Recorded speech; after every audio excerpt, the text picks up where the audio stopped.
I would say that our packaging line and our packaging department is probably our most integrated with GembaDocs. They have computer screens right in their workstations that pull the SOP up, and they actually do the packaging based on that SOP. If you want GembaDocs to be a really successful thing in your business, you have to make it a priority. It has to be talked about every day in the morning meeting, and it needs to be celebrated when you're hitting milestones along the way. If you want something to matter, you got to make it matter. We talk about buying back time, and there's a book about buying back your time and where you spend your time. But stop and think, like, how many times do you spend telling somebody or showing somebody the same thing? Hi, Tom here from GembaDocs, and I'm here for a very special edition of the Gemba Talk podcast at Fat American Manufacturing in Kalamazoo, Michigan. I'm here with Brian Meyers, and these guys have been one of our most inspiring implementations of GembaDocs since we started. We're just 4 years into GembaDocs now, and these guys have probably been the best in the world at implementing. So we're going to have a conversation about how these guys managed to get over 2,000 SOPs usefully employed in their organization. So here we go. So Brian, you've got 2,200 odd SOPs in GembaDocs in just over a year, and you have a team of about 40 people. Tell me how that happened and how useful it is for you to be in this position. This is probably one of the most common questions I get when it comes to GembaDocs is, how did you do it? And there are many ways you can do this, but what we've done is we basically just opened it up to everybody. We gave everybody a user and we said, start making SOPs. Document everything. Document how you turn on your machine, document how you clean, document how you unlock the door, document everything. And we basically just empowered everybody. And then at that point, when you have 40 people creating as opposed to 4, you can make a lot of SOPs in a hurry. Yeah. So out of that number, kind of what are the main applications? Are there groups that you've got particular high use from, like really useful, high value areas? I would say that our packaging line and our packaging department is probably our most integrated with GembaDocs. They have computer screens right in their workstations that pull the SOP up, and they actually do the packaging based on that SOP. We have water spiders that use these SOPs to figure out how to kit everything together and gather. So we are using, I would say at least half of them we're using in production every single day to drive production. Yeah. And I think that's one of the big differences between how you've implemented and how a lot of other people have implemented. You've made the SOP an integral part of the process. So, you know, if you haven't made that bulk pack in 4 months, you need to look at the SOP to know how to build that bulk pack. Yeah. So it's really, really integrated into how you're doing business every day. It's like a lot of people get into GembaDocs and they don't really know where to go beyond like the housekeeping. Like, we now have an SOP to clean the bathroom. We have an SOP on how to do this and that cleaning, right? Yeah. But they really struggle or fail to launch on doing the higher level things. And you could do it with your receiving process, right? Packages come in, how do you put them away? Yeah. And you can start there and then kind of build it up. But if you want GembaDocs to be a really successful thing in your business, you have to make it a priority. It has to be talked about every day in the morning meeting, and it needs to be celebrated when you're hitting milestones along the way. Like, let's unpack that a bit further, because it's my second visit here. I was here like just 10 months ago, and it's incredible the progress you've made, both physically in the new facility, but your culture's at a whole different level. And today, like in your morning meeting, you had a slot, new SOP. And I haven't seen that in many places. How did that become a thing? Well, like I said, if you want something to matter, you got to make it matter. And for a long time, we were trying to get to 1,000 SOPs. It was like my goal, because you said no one had ever had 1,000 SOPs. We actually had dry erase boards in every area, and we counted how many we created per day. And we were driving, 15, 20 to 30 SOPs every single day. And you can get someone really fast if you're pushing at that level. But like I said, if you're going to make SOPs important, then they should be part of your morning meeting. So we let people pick, here's a new SOP from so-and-so showing this process or whatever it may be. And then something else I've seen, again, using specific examples. You were looking at the new facility of having a new system for how you manage your trash, because this place is much bigger than your last place. And now you're going to do an experiment about a new trash can system. That's a bin system for us Yeah. Europeans. And like, I saw you in action discuss with the guys how you're going to solve the problem. And part of the solution, even in your first experiment, was, and we'll need an SOP for how to Right. manage the bin liners and so on. Yeah, we talk about buying back time, and there's a book about buying back your time and where you spend your time. But stop and think, like, how many times do you spend telling somebody or showing somebody the same thing? And if you're onboarding an employee, you should have an onboarding system, and it may take 4, 5, or 6 SOPs to do it, but you should strive to get to where you can literally just be like, here, and then they can perform everything and get it done without you having to babysit it. And so many people miss that. Like, you're buying back your time by having a standard, because you can just say, go, here's the SOP, go check it out and follow through with it. And that was going to be one of my big questions. It's like, clearly, to put this much focus and effort into getting your SOPs to this level, like, could you give me like your top 3 value items? Like, why are you so fanatical about it? I'm not quite sure I'm following exactly. I'll try to answer what I think you're trying to say, but like top 3, like value added for us on the shop floor. Obviously, packaging is a big one for us. Actually using it in packaging, where previously we just used ERP system that just had lines with texts. Now we have pictures, we have the box size, we have everything listed so that we can literally plug and play somebody off the street and turn that person into value. Can I stop you there? Because that's such a good point. That's your first point, Brian. We'll give you top marks for that. But in my own career, I've seen that so often that people have these like works order sheets, really, really common. And to somebody that's been there forever, they know what those 20 lines mean.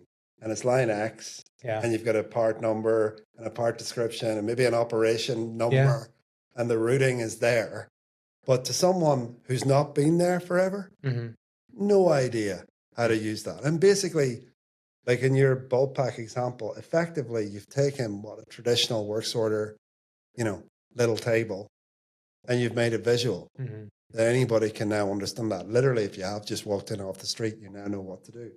And I think that's one of the missing tricks that people are missing with GembaDocs, is they're still relying on their ERP system, little table of, foreign language to most people to do that job, where you can get so much better clarity in terms of onboarding, upskilling your existing people, and more consistency, because it's more difficult to make a mistake with the clarity through doing what you've done. So I think that's something I really, really want to nail down for the listener. Is like, build the standard into your process as much as you can.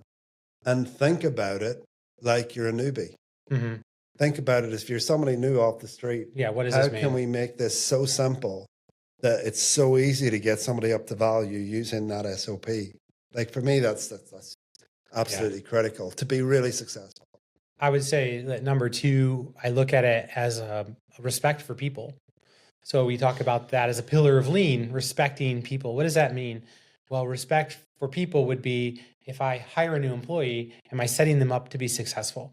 And you come into some place that has existed forever. They have their own language that they speak. They use acronyms and words and whatever it is, part numbers, and you don't have a clue. You're just like lost.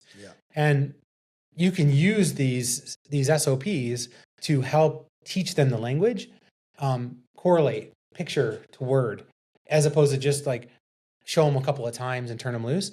And it allows people to feel more comfortable in their transition into your company. And something that's just occurring to me as we're having this conversation is that so you've got like, I don't know, hundreds of different bulk pack types in your place. And there's all kinds of varieties of fasteners and everything. I think it's huge. But once you've learned how to work with a few of those SOPs, a few different ones, you pretty much know how to do all of them. Where that was not the case before. It's like, there's this weird thing happening, weird part number. What's that? And now I have to go and ask somebody who's really busy. And then it becomes a whole pressure on everybody. The new starter has to feel stressed because they had to go and find out the person who's busy, who's the supervisor, team leader person. You're just getting into that whole thing. We're just having clarity across all the process. gets to real value a lot faster. And even this conversation helped me understand that a little bit better. I would say, to go to your last point, number 3, if you want people to see a standard and respect a standard, you have to make a standard the most important thing in your business. And that starts with wherever it may be, cleaning common spaces, bathrooms, wherever, right? For us, it starts at the onboarding process. We send SOPs out for interviews. So this is what to expect. Here's the door you come in. Here's what an interview looks like. And you just map it out. Well, you start to show them that, and you'll see people that'll go, well, that was super useful. I've never seen anything like that. And then they start to be curious about it. But then you get the chance to say, the reason this matters is if I don't have the standard, I got to explain it to you over and over again, but it also allows us all to be the same. And your expectations of what cleaning looks like are different than mine. And you may clean it that way and I clean it this way. Now we have 2 variations of cleaning, or we have a standard and we all agree to it, but then it goes one step further because maybe cleaning your bathroom isn't important and following that standard to make sure that it's done right isn't important. But it is important that you follow the standard work on the shop floor that tells you how to make something. Make something that's going to the customer. So it's basically like reinforcing and training, but you have to like layer the SOPs. You can't just pick one area and say, we're only going to do for housekeeping or we're only going to do for production. You got to do it for everything. If you're going to get real value, and this sort of like packaging up your second set of points, our first, we're going to say knowledge transfer more easily and upskilling more easily, onboarding and so on. The second point that we're going to give in the Brian game is consistency. And you're teaching consistency through different ways. So here's our way we clean here, like right from onboarding. Like, this is how we do this, and they get to see value. This is how we clean the bathroom. We get to see value. Then it translates into the production processes, which is really where the most important value is created, really. So knowledge transfer, consistency. You got a third, or are you going to struggle? No, that was my third. My third was the, well, let's see. Now you're putting me on the spot. I had 3. I gave you 3 points. Yeah. All right. Well, so respect for people. All right. Okay. Yeah. So now you're really helping people, setting people up for success. Yeah. Love that. And it's, and again, it's saying so much about your culture, because a normal slack, let's say, not lean, unintentional culture, it's a sink or swim culture. Yeah. That's how I've seen it. And I actually added this to a recent presentation. I call it the cycle of doom. And how many times I've seen this in my career is tragic. Prior to GembaDocs, is there are no standards. There are a few tribal knowledge kingpins in the organization. New starter comes into pressurized production environment. There's no standards there. There's only one person capable of training them. There's microwave training at the task. Here it is, buddy. Press that button, put the thing there. I'm away now. Yeah. Guy has a problem. Oh my God.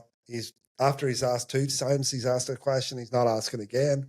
Then there's a mistake. Then there's stress. Everybody's stressed. And what that happens is such high turnover of staff. That's the cycle of doom. And it never gets better. And the key to breaking it is have decent standard processes. Because once you've got a documented standard, new guy comes in, kingpin shows him the task. Here's the documented task. Step 1, do this. Step 2, do that. He doesn't have to have it all on his head the very first time. And it's just taking the stress out of that whole situation. Yeah. The whole knowledge transfer process is so much easier.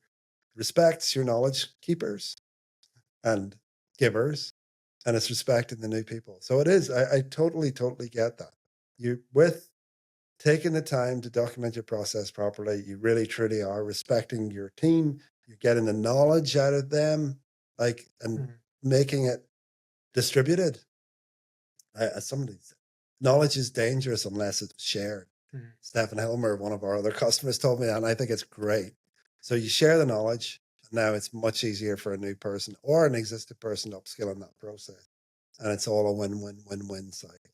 So no, love it. Top 3. Brian, right next, you've got like nearly, you see here, I'm a Detroit Lions fan at the moment because they lost all my bags on the plane, including one of them was a special trophy for Brian for his 2,000 SOPs. So you have 2,000 SOPs, you just moved facility, you're still adding them at a pretty high rate. Yeah. What's next in terms of your SOPs? Like, you have challenges, and I think it's good to talk about them. Yeah. With where you are, where not that many people have been, what are your challenges, and how can we help you from a GembaDocs perspective, maybe solve some of them? Because we've already implemented quite a few improvements working together. I would say that our biggest problem right now is the sheer volume. We're trying to wade through this pond of SOPs to get to the ones we need. Yeah. Because we don't have them properly documented or posted. Mm-hmm. In many cases, people will create an SOP and they won't post it, or they don't have a way to post it because we haven't made a system to post it. What do you mean by posting it? Either print it or deploy it? Or? Yeah, print it, deploy it, do something with it. Mm-hmm. And then people are just expecting other people to hop on GembaDocs and search. Yeah. Well, they could have named it anything. Yeah. And how do I know? So oftentimes you'll go in when you're kind of doing like an audit of our SOPs, because obviously you have a bunch of people doing it. You still need to audit, fix grammar, fix titling, and you'll find that somebody made a duplicate of another SOP. Yeah. And then someone will quickly say, well, they should have just seen it. Well, it's not the easiest thing to find in the world when I don't know what you called it. Yeah. So trying to get that a little better, trying to get the QR codes put where they need to be on everything. Yeah, I think that's a big one. I mean, because what good does it do you to have an SOP to change the batteries and security door lock on the employee door if you don't post it there? And it was one of the things, like, actually we were chatting before we started the podcast. You haven't been using folders much. No. Folders is super useful for that, because now say it's machine X, area X, instead of having to have like a confetti of QR codes on the machine, you can just group them all into one folder, and one QR code on that machine will be everything to do with that machine. Okay. It just makes that a lot. That's like a feature. You were saying you hadn't explored it, but that was part of why we did it. We were using tags for a long time, you know, and tagging everything by department and stuff. And then we had people moving around so much. So if we were setting like the permissions to what tags they could view based on their department, and then they would move around and work in a different department and be like, I can't see these SOPs. So then we just turned it loose to everyone can see everything. But that's definitely still something that needs to be better. And we need to be better about when we create a standard, we deploy the standard. Yeah. And not just create the standard and let it, absorb into the 2,000 that are sitting in GembaDocs. It's definitely something I'm going to look at. I'm really proud at GembaDocs that we listen actively to customers. Like, we spend so much and invest so much every month in making improvements that I do think we can look at how do we clarify the deployment of an SOP during the creation process. How did I deploy the system? Was it printed? Was it a QR code? Did I deploy it via a link to another system? Did I put it on my red-green task? Yeah. How did I deploy it? Because I think being able to even look at that and to have a robust system where it's clear how everything's been deployed would be a really useful feature. So I'm going to have a good look at that. We improved the search feature quite dramatically over the last couple of updates. So now you can search by title, by process description, and something else that I've forgotten about. But we've moved it so you can really, really find things a lot easier. Whereas before it was really only in the old days, it was really only looking at the title of the thing. So it makes it a lot easier to search. But yeah, clearly you guys are pushing the envelopes on that. The other one that you touched on, which is an easy one to fix, is the spelling grammar thing.